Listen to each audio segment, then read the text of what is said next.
Hello and welcome to the Happy Head podcast. Now, I know you know, but I'm still going to say it. My name is Paul and I'm your host. How are you doing? Today, I am really pleased to have Chrissy Wright as my guest. Good morning, Chrissy. How are you doing? Good morning, Paul. All fabulous here. Thank you, darling. All fabulous. How are you?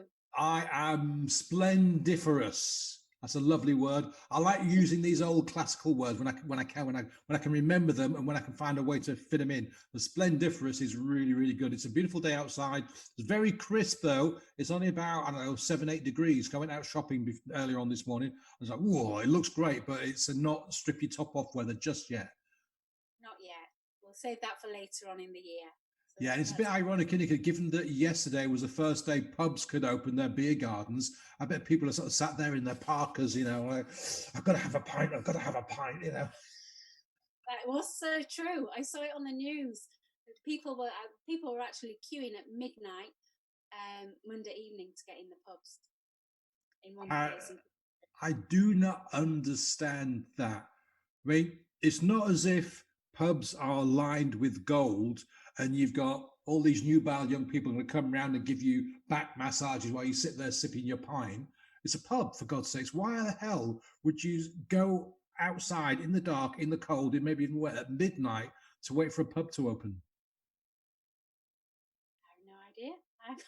I mean, if I'd spent a month in the Sahara Desert without water and I found a pub and it said open in 3 hours, yes, I'd be queuing outside to wait for a drink of water. But no, I'll maybe go Saturday if the weather's nice and have a pint. But I'm not. I've got too much going on. So Nothing what? scary as Coke, is there? Nothing Yeah, absolutely. We do some bizarre things sometimes. Like cheese rolling. belly wanging. Yeah, belly wagging, draw throwing. There's all kinds of strange things. And in Britain, yeah, there's some really bizarre behaviors that we do, like in the name of. I saw this one.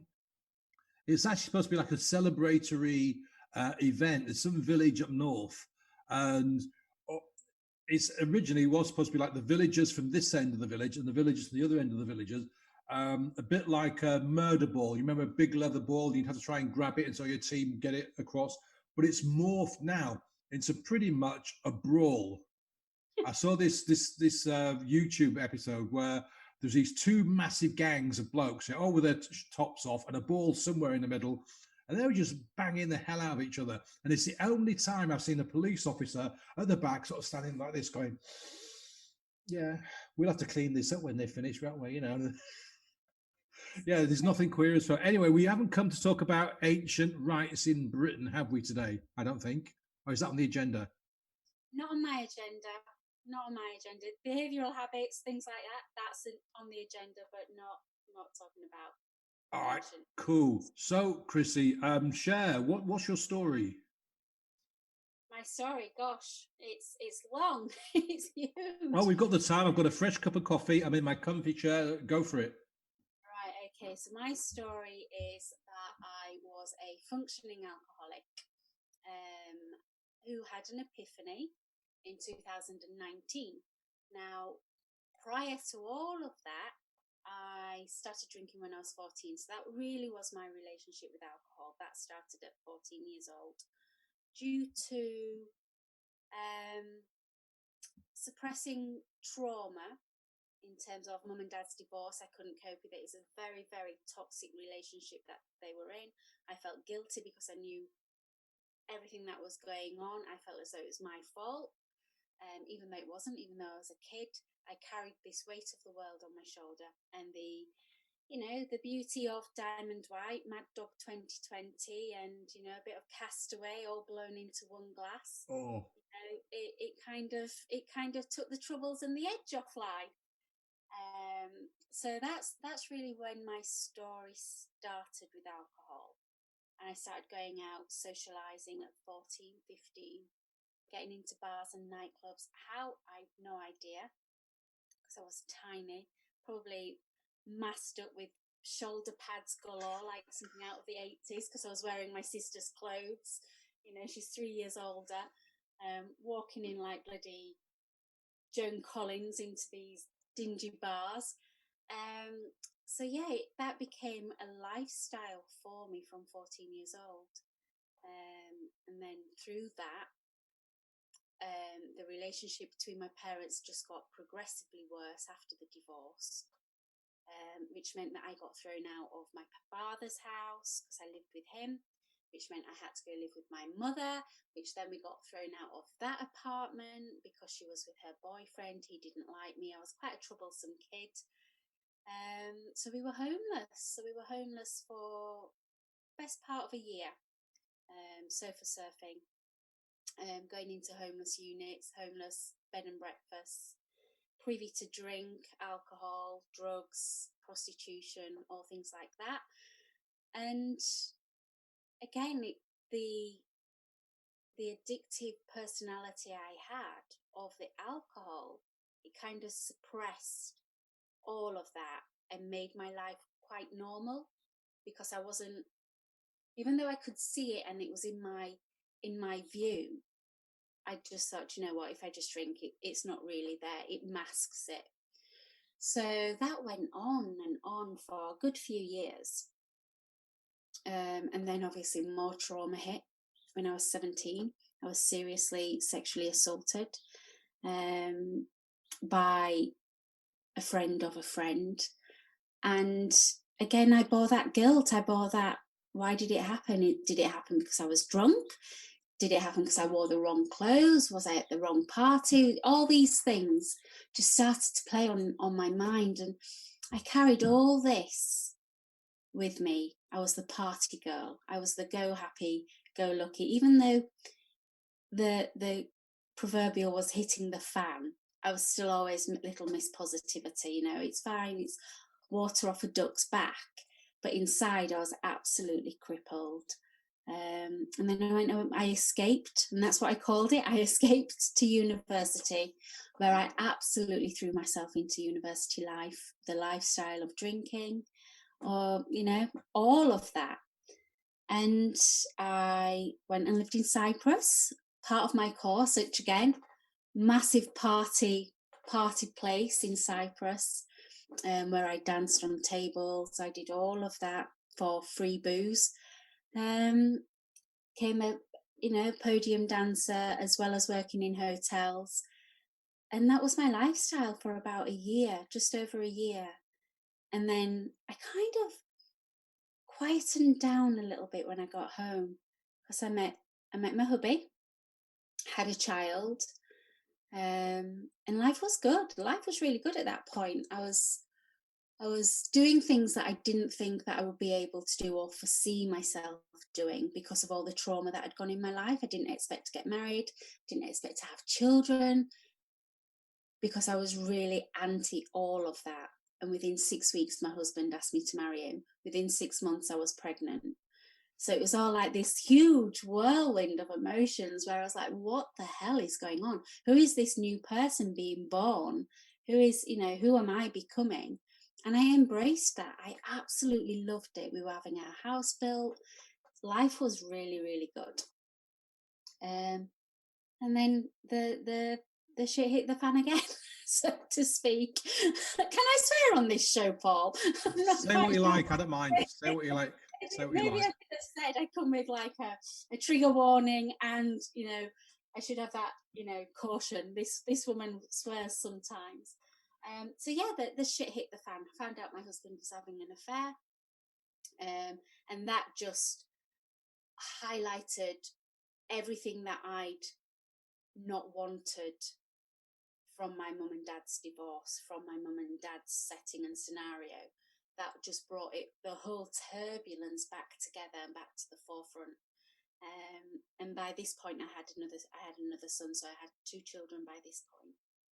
And yeah, that was horrendous. So obviously, I hit the alcohol, because that's what I knew. That was my coping mechanism. That was the habit that I'd got into, that destructive cycle and pattern of behaviours. Is what I knew best. So that's what I did. And with that, obviously, with the mental health, the emotion that's going on, alcohol really does play a huge part in your well-being and your mental health. And because I was drinking so much, the decline in my mental health, the decline in my skill set as a mum, all just went out of the water. I was absolutely no good to anybody. At this point, I had my own business as well. So yeah, it was just horrendous. I had suicide attempts.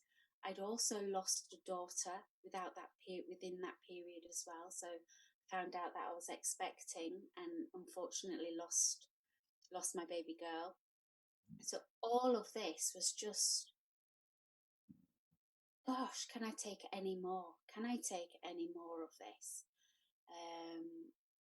And I did. I tried to check out, and it was literally my saving grace was, and this is the I have got quite a dark sense of humor, Paul, and I think I've had to build this into my lifestyle and into my remit and into my being.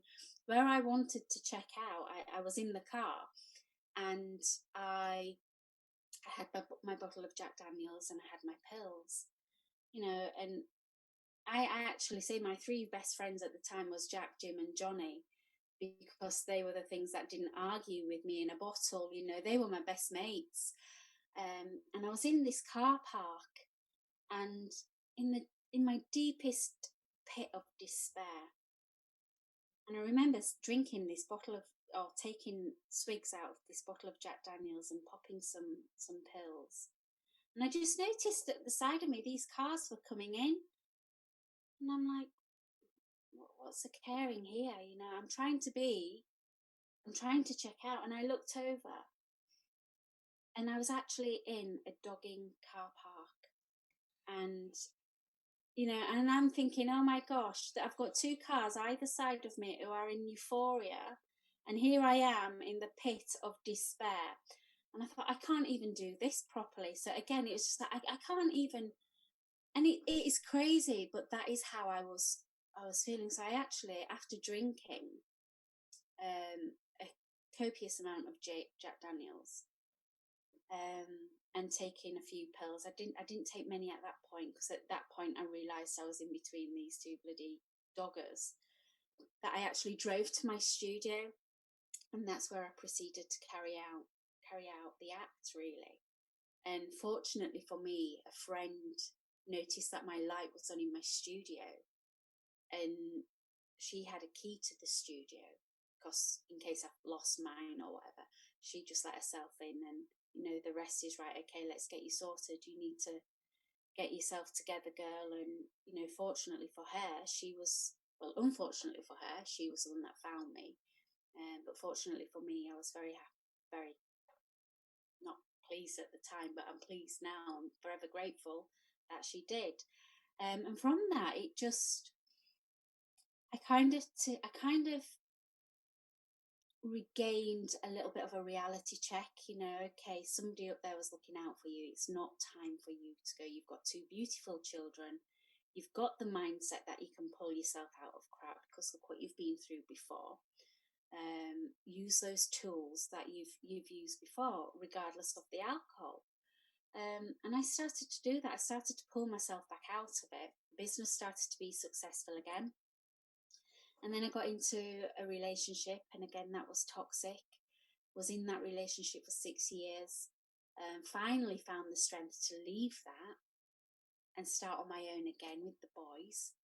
And then I got into another relationship, which was even worse than and it was just like, Christine, what are you doing? And I could now that I look at people's behaviours, that clearly was my pattern of behaviours. Let's just go to this relationship and hope for the best. Let's just go to this relationship and hope for the best. I wasn't actually analysing how unhealthy those relationships were for me. It was very much codependency.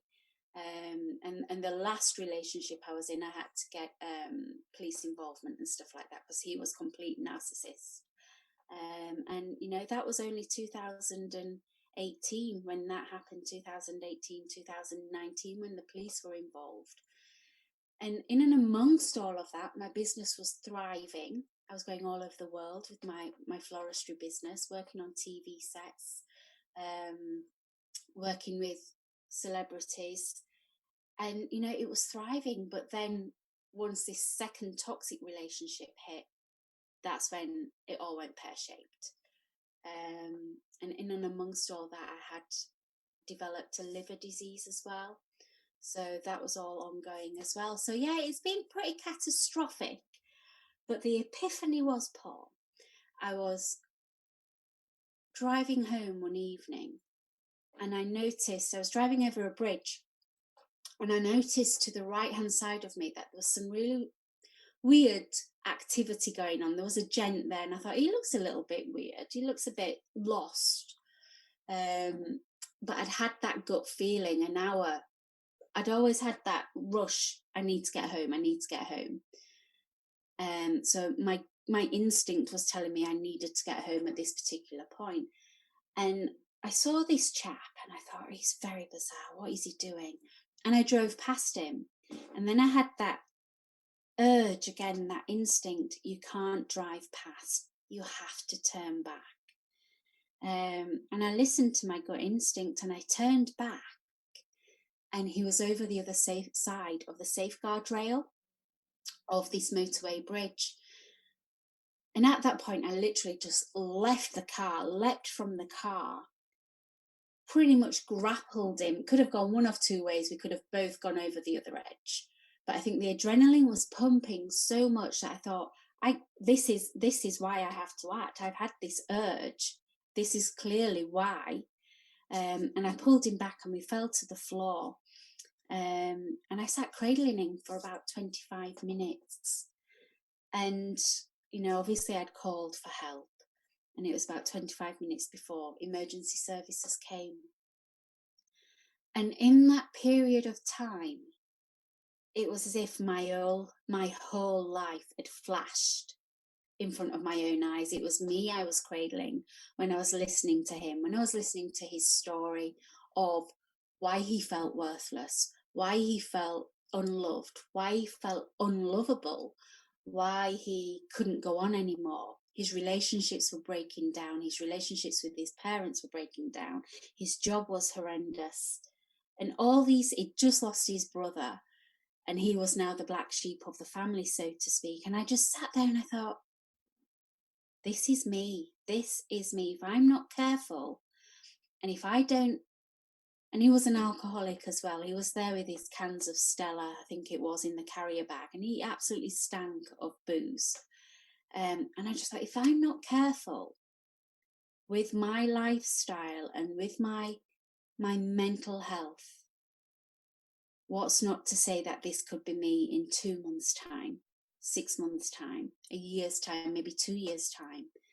I can't put that guilt and that shame on my two boys' heads of their mum checking out.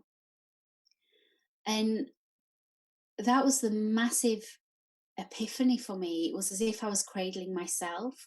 And then emergency services came. They took him away. I tried calling the next day, the emergency services, to get some feedback on him. They wouldn't give me anything because I wasn't family. And obviously private confidentiality and things like that. So to this day, I still don't know if this man is getting the help he needs, is still around. I don't know his journey from that moment on in January 2019. And people say to me, well, Christine, you were his guardian angel. You were his earth angel. You saved him. And I actually flip it. I go, no, he actually saved me. So he saved me from being in those destructive practices and patterns of behaviour that I'd had and held since a child, since being 14 years old. He saved me. I no longer drink. I pretty much stopped drinking. I think it was a couple of nights after that night, I went home and I got absolutely shit-faced. I was like, I need to process this, and the only way I need to process this is by having gin or wine. And that's what I did. I got absolutely blottoed that night. And I woke up the next morning and I thought, right, girl, you've got to sort this out. And that's what I did. I closed my business down, which I'd had for over 16 years.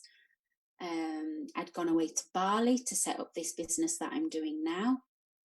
I went on a retreat, and I went on a business retreat to set it all up.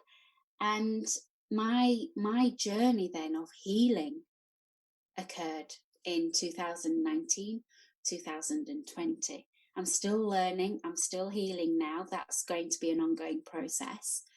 But I now have the tools which make it a whole lot easier. And I now have the mindset, and I now have the clarity, because I'm not shrouded in toxins. I've eradicated all those toxins, the toxic relationships, not just with partners, but friends. I've had to get rid of toxic friends, who I thought were good for me, and they were good for me at the time. But then their toxic behaviours subdued my behaviour. It was as if I wasn't good enough. My standards weren't high enough to meet theirs, and therefore it meant that they were always above me. I felt like they were always above me because I was always this problem person. And so since I got rid of the negative energies in my life, I'm absolutely thriving. I'm absolutely loving life. And I feel very blessed and very grateful. My spirituality's there. I'm a massive believer in angels. And that wasn't just born from my meeting with Danny on the bridge. That's something I've had all throughout my life. I've loved angels. I've loved the afterlife. I've loved all of that. But I've never really embraced that because I was too busy getting absolutely blottoed. And I think the journey that I've gone on has created this wonderful woman I am today, and I celebrate that. And I don't think people celebrate enough their own wonderfulness, if that makes sense. And I think it's something, the word joy is a massive part of my life now. Does it bring me joy? Well, if it brings me joy, I'm going to do it. Does it bring anyone else joy? Yes, it does. Well, therefore I'm going to do it. If it doesn't bring any joy to anybody or myself, I have now the tools and the boundaries in place where I can say no, because I was a massive people pleaser. But that's born from trauma. You become a massive people pleaser when you've had so much trauma hit. And I've learned to cope with taking people on their own journey and finding out their greatness and how they can help with their own practicing their own self-care. That I just honestly, I'm high on life. I'm like that annoying little shit who's always bouncing around going, yay, let's go, girl. it's just crazy considering the darkness that has enveloped my life, and I've allowed that to happen. Don't get me wrong, I'm not Miss Positivity all the time. Sometimes I have days where I'm like, oh, I can't be bothered, but you work through it, and it is the practice of self-love. Okay, things aren't great today, so I'm going to do self-care. And if that means I sit on my backside for 3 hours and read a book, or I sit on my backside and I listen to podcasts, or I go out and I hug some trees, because yes, that's what I do. I absolutely love trees. I play in water, hug trees, sniff moss, you name it. This is what I do. I dress up as an elf at Christmas, Paul, like, okay, this girl's really batshit crazy, but she's loving life, and that's all that matters. If you love life, doors open for you massively. And I'm a great believer in that, and sharing that love and that energy, that positive energy and that vibe, because you're raising other people's vibrations, and that's what it's about for me. Let's get them up. Let's get them raised up, because they deserve it as well. So what a story. What a story. There's one thing, there's a couple of things, but there's one thing in particular that really stands out like a sore thumb. And it involves Danny. You helped Danny, although you say he helped you, and he got into emergency services. You asked a very specific question, or you had a very specific thought. I hope he's getting the help he needs. Did you ever consider throughout your entire journey from 14 to the night before you met Danny, that you might have needed help? that you could have asked for help? No, because I was always seen. I hid it well. I hid my pains But really we know, but well. within yourself, did you not ask yourself that question? No, It didn't occur I to didn't. you. No, because and this is where I probably threw my own self-pity party. The biggest thing for me was the art of learning self-forgiveness. I had to forgive myself for everything that I'd done in my past. I had to forgive the people who had hurt me and done me wrong. I had to forgive the guy who raped me. I had to forgive people who didn't help me when I told them about that. And I held a lot of the guilt and a lot of self blame, which meant I didn't give myself that credibility in saying you can get help if needed, because it was my own kind of, maybe it may have been another, just thinking about it now, that could have been another form of self-loathing. You know, Hmm. you drink to, because I was self-loathing, I was self-medicating, you know, like people cut themselves, people do all these other things to themselves to harm, self-harm. I didn't at one point think I need some help. No. Okay. Good Um, question. Good question. Another one that's kind of related is that you'd been drinking since the age of 14. You're divorced. You got kicked out of your dad's house. You got kicked out of your mum's house. And yet, I'm assuming you were still going to school because you were able to go to university. Did nobody pick up the kind of desperate situation they were in, the kind of risks and dangers that you were putting yourself forward to, sofa surfing and all this? I was very fortunate, and this, again, one of the things um, that people find fascinating and go, "Really, you wanted to do that?" I wanted to become a nun from the ages of, I think it was 9 to 13.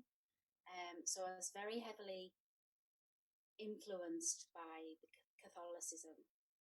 I went to a Catholic school, and because when we were in homeless bed and breakfast, I had to be out of that bed and breakfast by a certain time. Mm-hmm. I think it was 8 o'clock or something like that, and I wasn't allowed back in the bed and breakfast till 4:35, which meant I had these areas, pockets of time where I couldn't go anywhere. So obviously, Mum must have said something to school. School were completely aware of the situation. So therefore, they opened up the school early for me and allowed me to go in. And I actually sat most of my time through those periods of time in the chapel.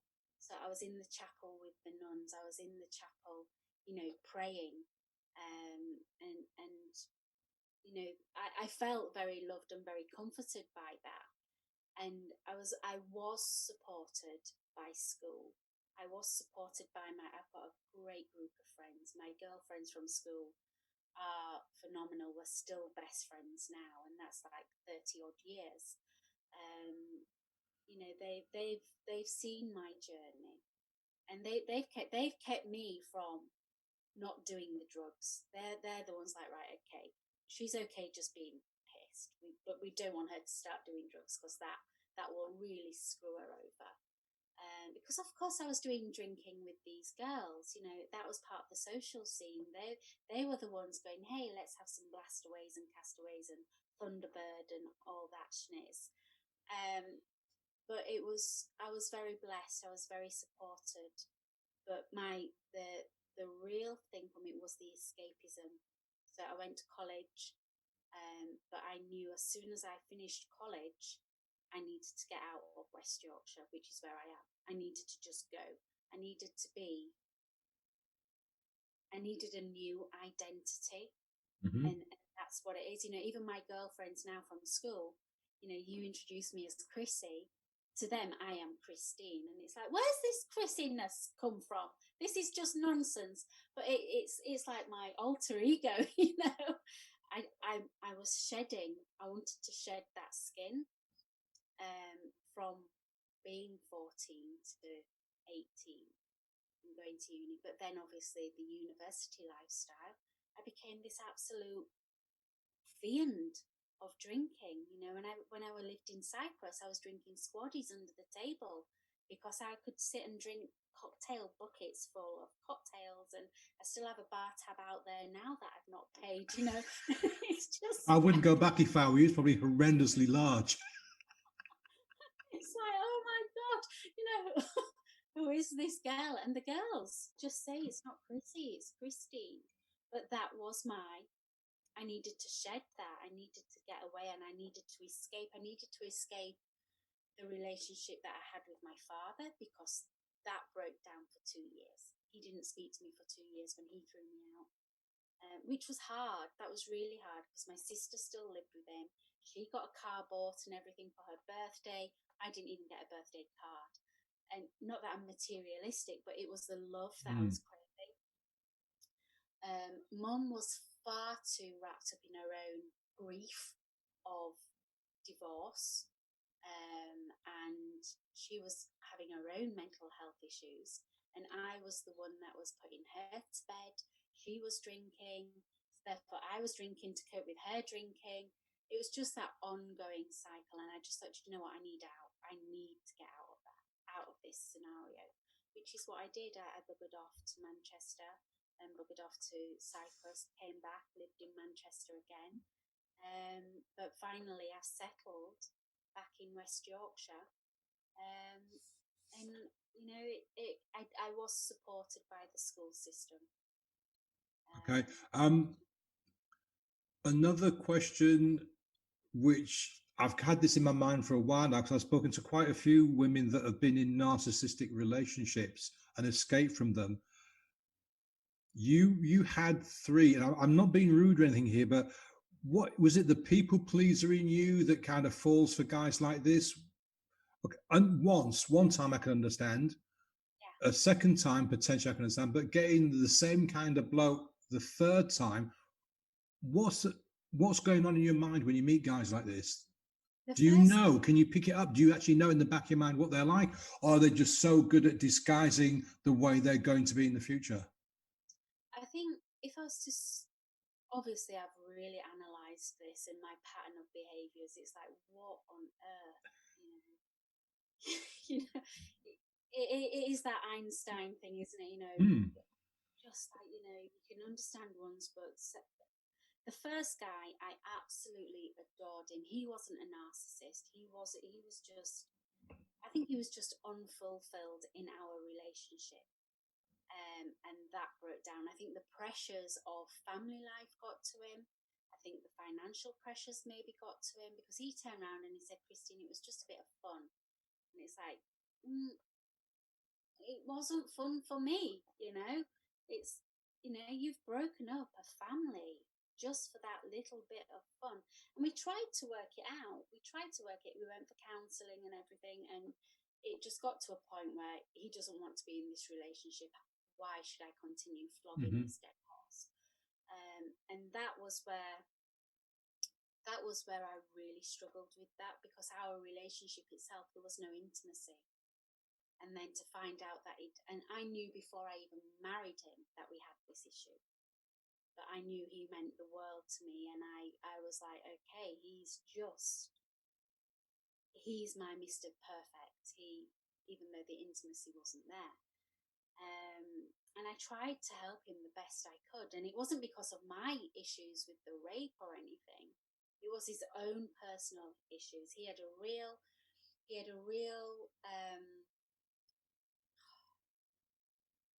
mistrust of women. He was adopted, so he had a real massive issue with women because he was adopted and felt unloved. Not so he had his own demons going on, and I tried to help him. And I think that's what I do.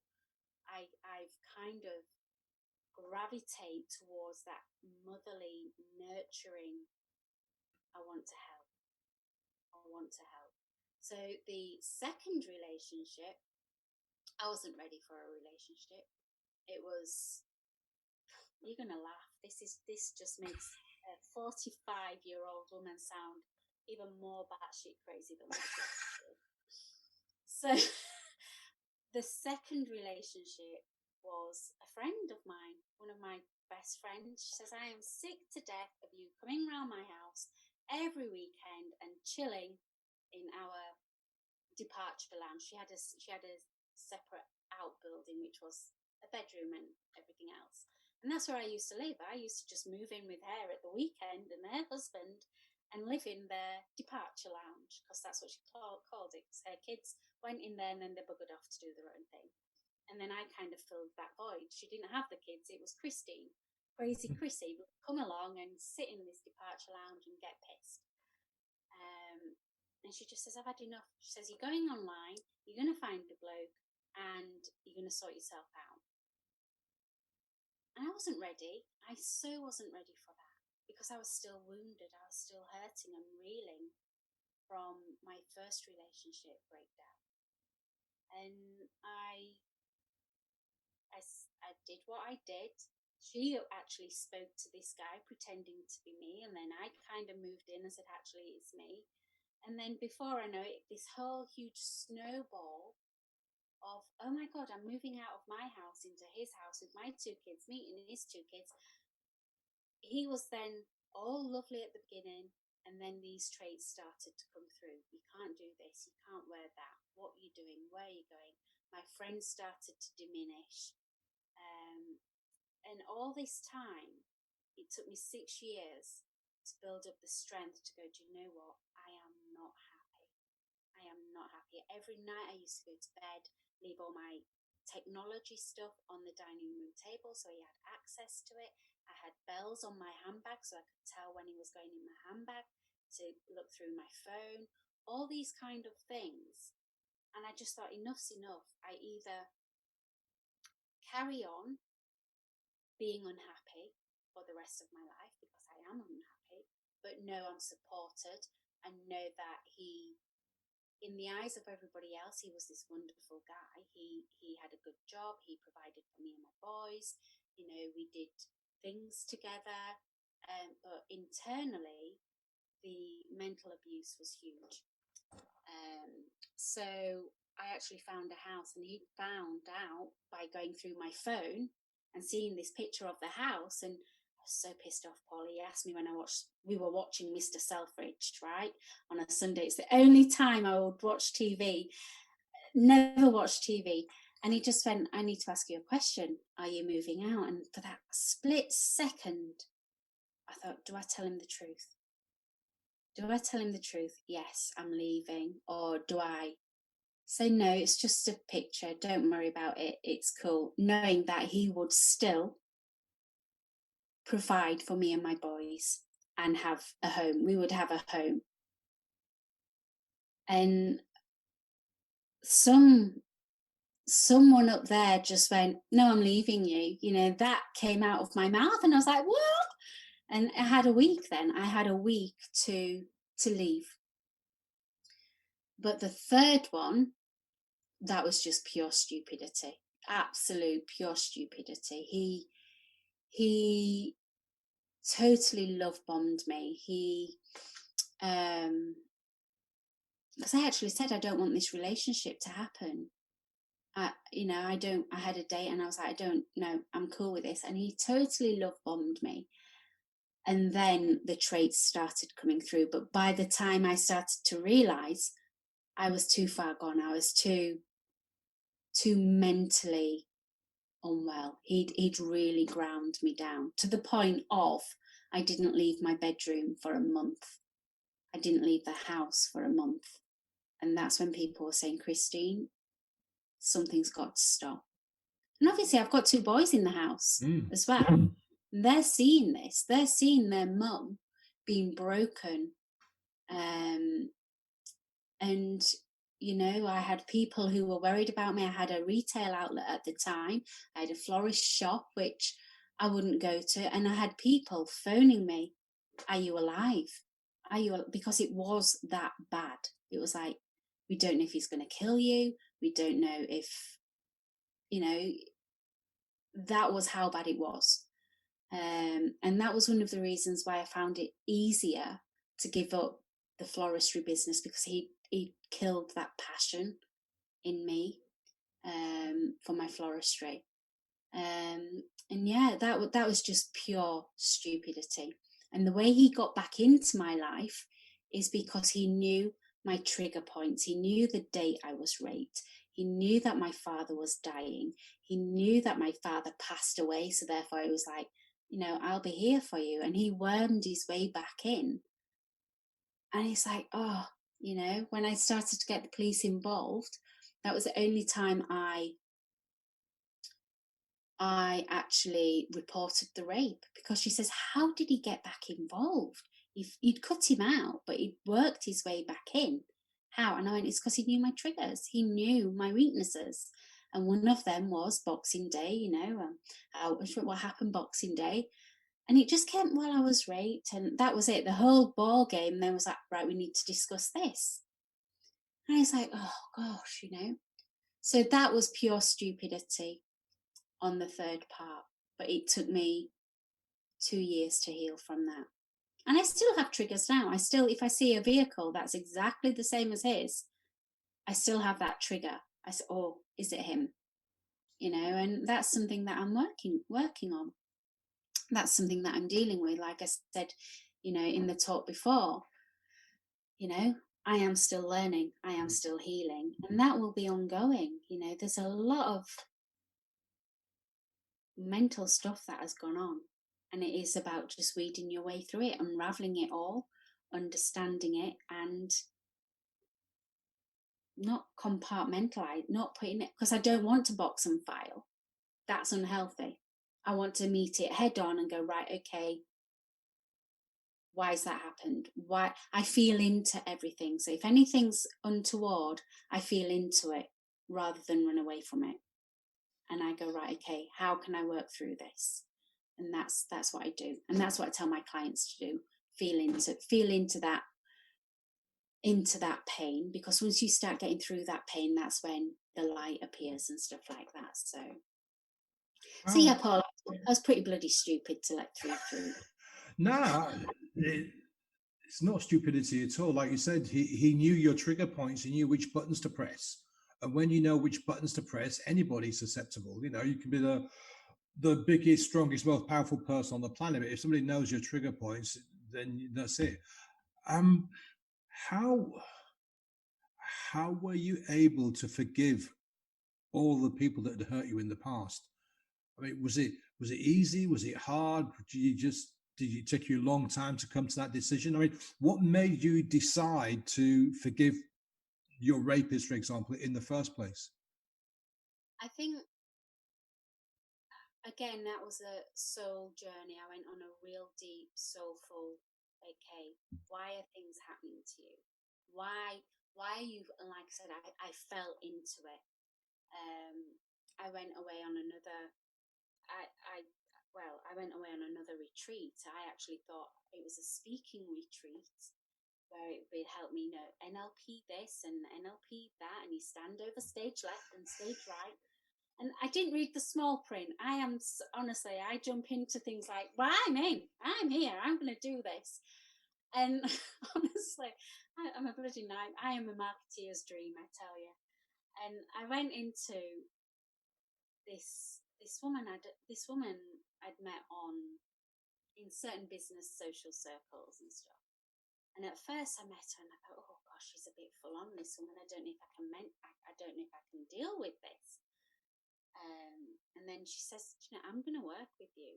I will end up working with you. And that curiosity kills the cat, right? And I was like, right, I want to know more about this woman. Anyway, she was doing this retreat and it was all about public speak. She helps public speakers.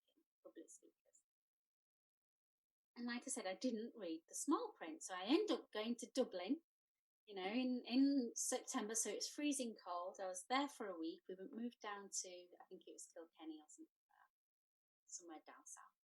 But when she met me at the airport, she said, what are your expectations, Christine? And I said, well, I'm hoping that I'm going to learn how to, breathe and do my breathing exercises while speaking, a bit of NLP, bit of da-da-da. And she went, oh, you've got this all wrong. You have so got this wrong. She went, there's none of that. It's all about opening chakras. It's all about voice vibration healing. It's all about sounding. And I'm like, holy shit, if I'd have known this, I wouldn't have spent the thousands of pounds that I've just given you to come and go and hum and do some sounding, right? Seriously, she changed my life. This woman changed my life. The journey that I went on, the emotional crisis that I got myself into just evaporated through her teachings and her healings. And a lot of that enabled me to go. She gave me permission, I would say, Paul. She gave me permission to say, it wasn't your fault. That's all I needed. It wasn't your fault. All these things, I had to have that permission, because my inner child would not listen to that. My inner child would be like, well, of course it's my fault. It's my fault mum and dad split up because I told my sister mum's having an affair. Sister told dad. Dad then kicked my mum, out of the house whilst we were watching Red Dwarf. It's like all these things go on in my head, and it's like she allowed me, she gave me permission to sit with my inner child and go, you didn't deserve that. That wasn't your fault. So what are you going to say to your inner child? And it was a whole healing process. And again, more downloads from spirit. My spirituality opened up. My chakras were in alignment. My mission, everything business-wise was just connecting. And the biggest thing for me was obviously the guy that did rape me.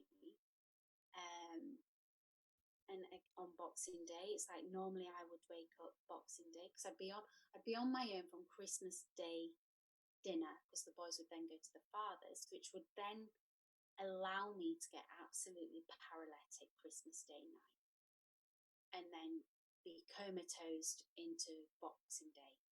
I'd wake up Boxing Day and I'd open the wine or the gin, and I'd just drink my way through Boxing Day, the following day, and the day after, until the boys came. And the big thing for me was, right, okay, it wasn't my fault that I was at that party. It wasn't my fault that he abused my body.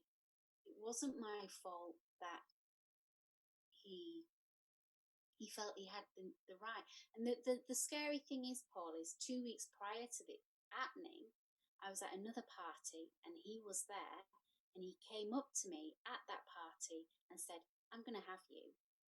I'm going to have you. And I just laughed it off, because I just thought he's just been an idiot. He's just been absolutely stupid, and I just laughed it off, not realising that he actually meant and would act on those words. So again, there was the guilt there. Well, he told me, why didn't I listen? Why the bloody hell would I put myself in a situation where he was going to be? So again, it's all this. Don't take that responsibility. Don't take that blame.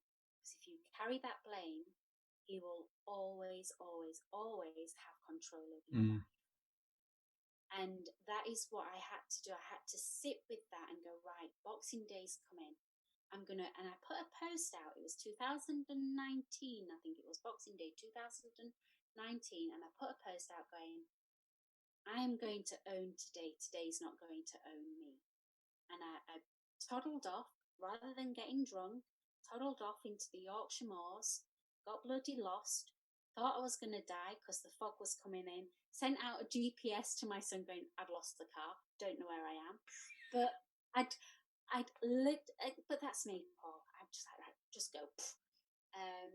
And I got through that day without alcohol. And that was the big realization for me. That was, right, okay, the techniques that I've learned, the tools that I've put in place really do work. So that wasn't only just you've got through that day personally. It was also acknowledgement for my own business. Okay, so you've got through the worst day of your life, or the memory of the worst day of your life, by using the tools, the tips, and the techniques that you say to others. you've done it. You've nailed that. And that to me was just like the icing on the cake. I was like, right, okay, you bastard, you don't own me anymore. I've regained my control back. And with that, it allowed me to say, do you know what? I forgive what you've done. You did it probably because it was a bit of bravado on your point. Maybe the male father figures or you didn't have them in your life. And I started making up these scenarios for him, because what kind of man thinks it's okay to do that? So therefore I had to forgive him and forgive his maybe ancestors or his people around him, to say that it was all right for him to do that. So yeah, it was huge. It was like, okay, I have to sit with it. I have to feel into it. I have to stare it in the eye and go, it isn't your fault. And likewise with, the people around me who weren't there when I opened up about the situation, and they were too busy in their own heads with their own mental health or their own traumas going on to help me. And it's like, okay, I understand that now because I've been in that place. So I understand that you did the best for you.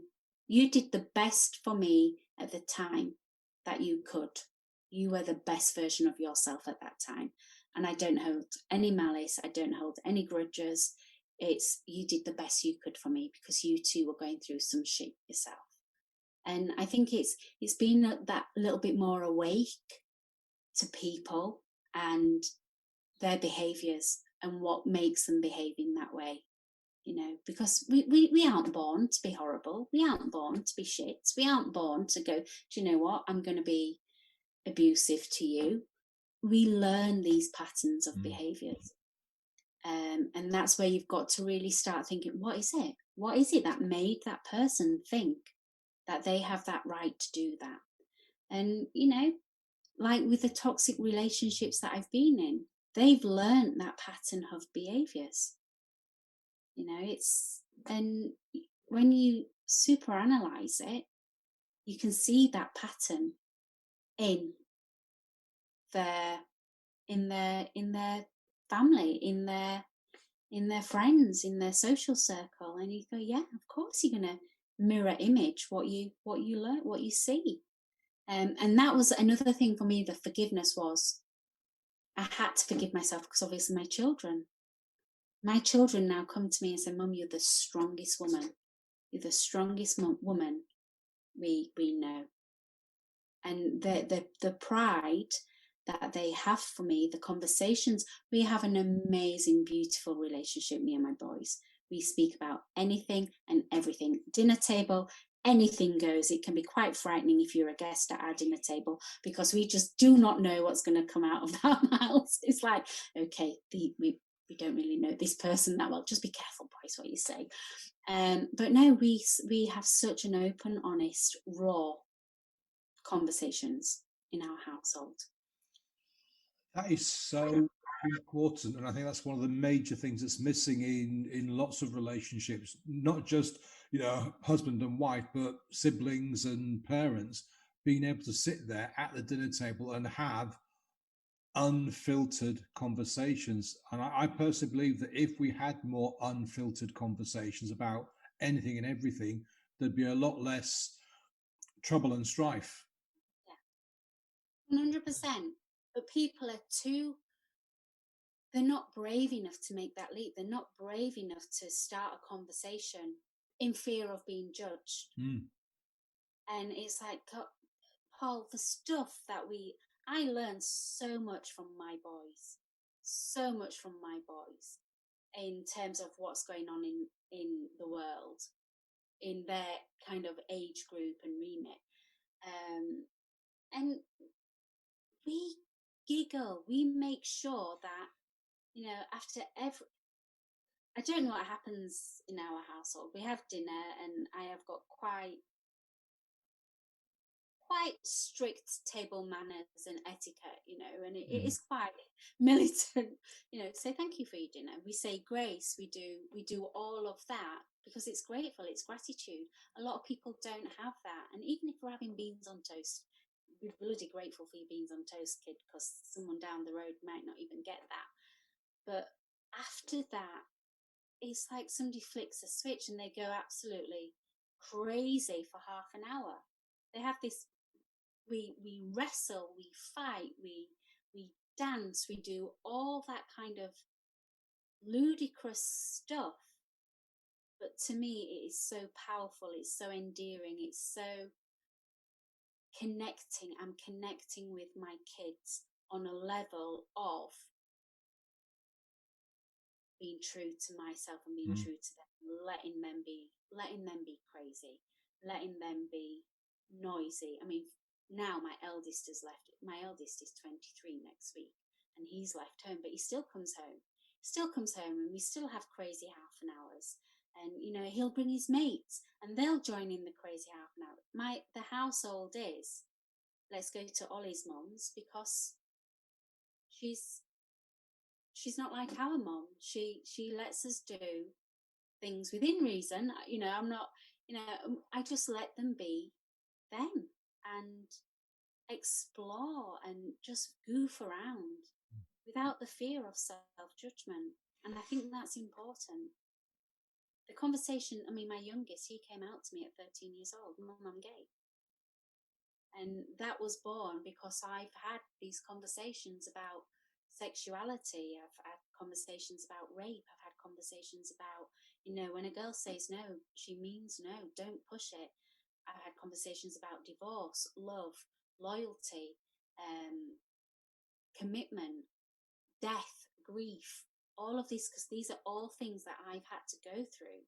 And I don't want to shy away and shelter my children from those, because they're going to find that out later on in life anyway.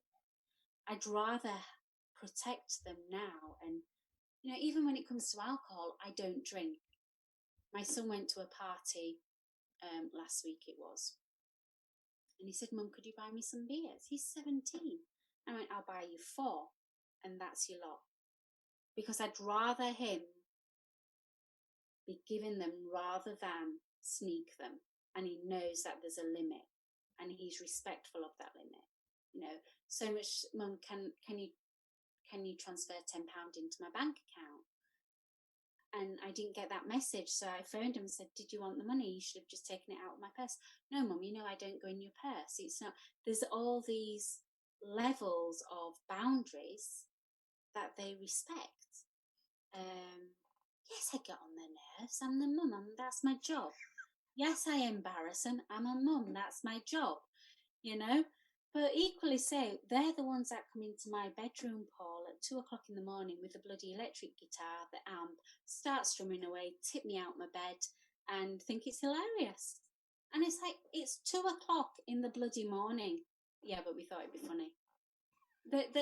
And I wouldn't have it any other way. Oh, that's amazing. It's amazing. I'm going to be screwed when he goes to university next year. It's just going to be me. I'm like, what the hell? I think you'll have a house full. Somehow, I don't think you're going to be on your own for very long. Listen, you've been through so many difficult, horrifying, life-changing experiences. How do you use those experiences to help your clients? You've mentioned it a couple of times, but what do you do? How do you help people? I basically take them through a reframing. So I've developed a system, a methodology called the reframing program. And it's all about reframing how we look at things, how we see ourselves. But within that reframing acronym, it's quite spiritual based as well. So it could be realization. Okay, what is it that you're pissed off with? What habit is it that's not serving you positively or healthily? Whether or not that's alcohol, drugs, food, sex addiction, gaming, gambling, self-loathing, procrastination, whatever. It's the realization that is key. You know that there's something not quite right, and once you start questioning it, am I drinking too much? The answer is yes, you bloody are. If you're questioning it, you are. Am I eating too much? Yes, you bloody are. And then we go through the reframing bit. Then there's the envisagement side of things. Okay, so this is where you're at. Where do you want to get to? What is the best fit for you? What is the lifestyle that you want to lead? And again, it's all vision work, it's law of attraction, it's things like that. And then we get focus, because if you can't get focused, you're not going to achieve that. You can do all the law of attraction in the world and go, yeah, I'm envisaging this, and this is going to happen. It's not going to happen. That's bullshit if you don't do the work and you don't put the work in. Yeah, you've got to have some form of focus and fun. Fun is massively, well, you've just heard me and what my kids get up to. Fun is a massive, massive thing for me. You've got to find the fun element, because otherwise you won't stick to it. If it's boring, if it's crap, if it's mundane, you're going to go, get that. And then we go into the relaxation side of things. So whether or not to find a form of relaxation for you. Is it meditation? Is it the gym? Is it, walking, get out in nature, tree hugging, you name it, you do whatever you want and do not give a shit what people think of it. That's the other thing. People are far too wrapped up in other people's emotions on how they're going to be judged and perceived. People say, how can you jump in puddles and not think that people will laugh at you? I'm like, that don't bother me. That's their problem. It's not my problem. That's a problem with them. So it's, so that's the other one. It's focus and fun. Relaxation, action is the other one. You've got to take action. I'm just trying to think, well, what's after M? Mindfulness and mindset is M. So that's, you've got to be mindful. Thanking for the food, little simple acts. My children from the age of 10, 11 have been saying thank you to rainbows since, and their friends go, what, why are you thanking for looking at a rainbow? Do you not believe how beautiful that rainbow is? That's the kind of, it's little actions like that, being mindful, being present, being interpreting things and looking at them in a different way. Inspiration. Where do you get your inspiration from? What is it that inspires you? Who is it that inspires you? What makes you tick? What gets you up in the morning? Without that crutch, what is it that inspires you? And then nutrition is a massive part. That's nutrition and exercise. Because without the right nutrients, without the exercise, and I don't just mean physical exercise, I mean the mental exercises, the spiritual exercises that you will put yourself through. And then the G is grace and gratitude. For goodness sake, be grateful for everything that goes on in your life, even the shit, even the crap that goes in your life. Be grateful for it, because it will make a huge learning lesson and you won't do that same mistake again. And that's really, I take them through this whole process of reframing methodology with a little bit of batshit craziness thrown in. And, that's what gets them through. So I'm going to ask you a question, and it sounds like a batshit crazy question, but if you could go back in time, would you change anything? Nothing. Why not? I say that with all sincerity, and I've said it. I've been asked that question numerous times. Is there anything in your life that you would change? There would be nothing, because I won't be the woman I am today. Absolutely. I wouldn't be that person I am today. I truly believe that this was my purpose. I truly believe this was my mission. I was put on this earth to do what I'm doing. And some people think that's batshit crazy, and I don't care.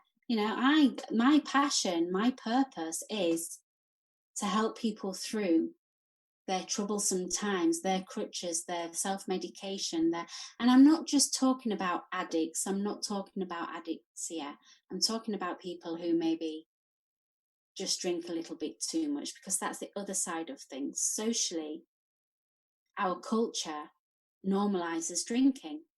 It normalizes it. It normalizes eating.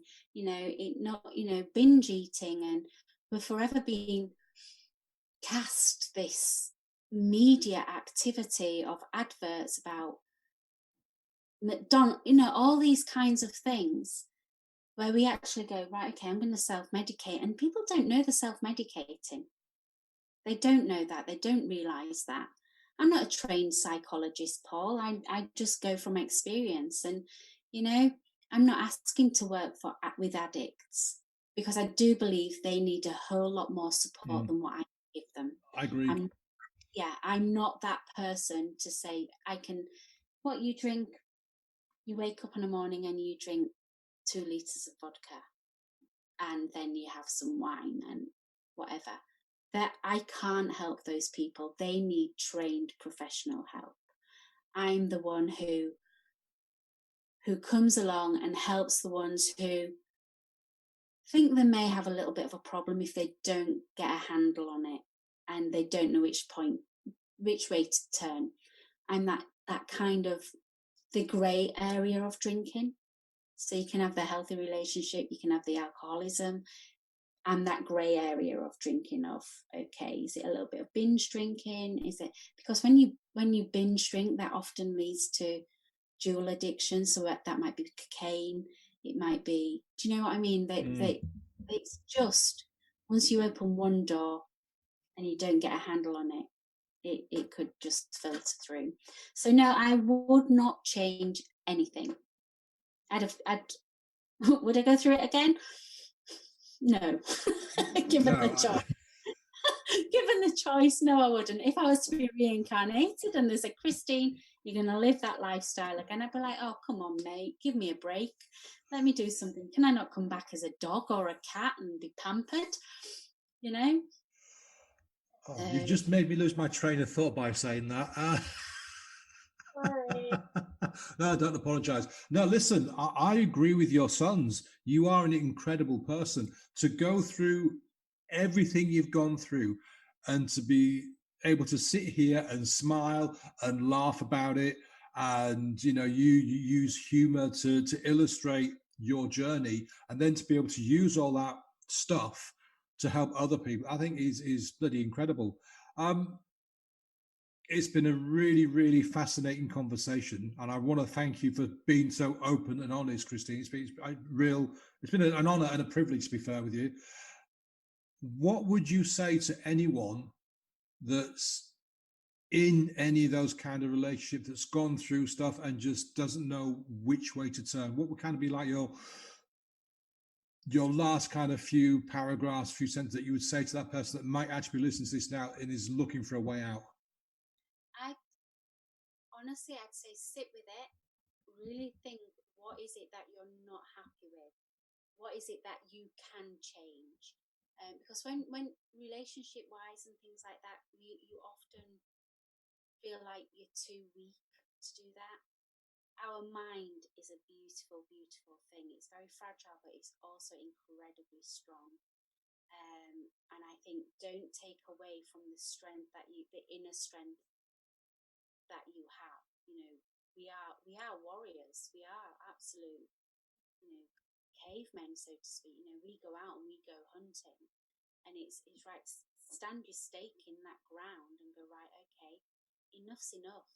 How much more are you going to take? How big is the pain? How is your pain big enough for you to make that transition? Because if it's not, you're going to stick in that pain. You're going to stick there because it's a comfortable pain, and that sounds absolutely obscure. It's a pain you've got used to. But I think you need to really stand your stake in the ground and go, okay, how could my life be better? And I think once you start, I was the same. Holy shit, if I'm leaving this relationship, what am I going into?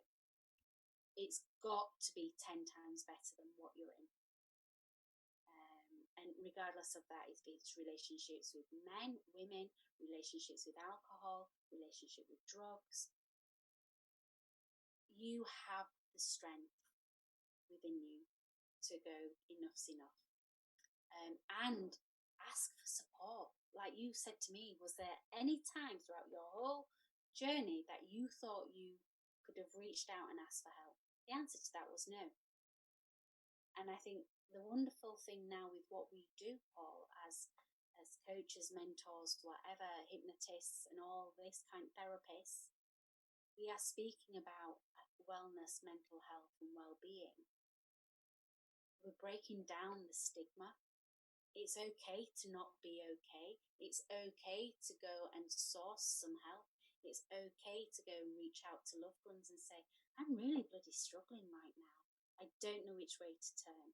There's things online that you can search, and I would say don't do it alone. You don't have to do it alone. There's people out there that can help you.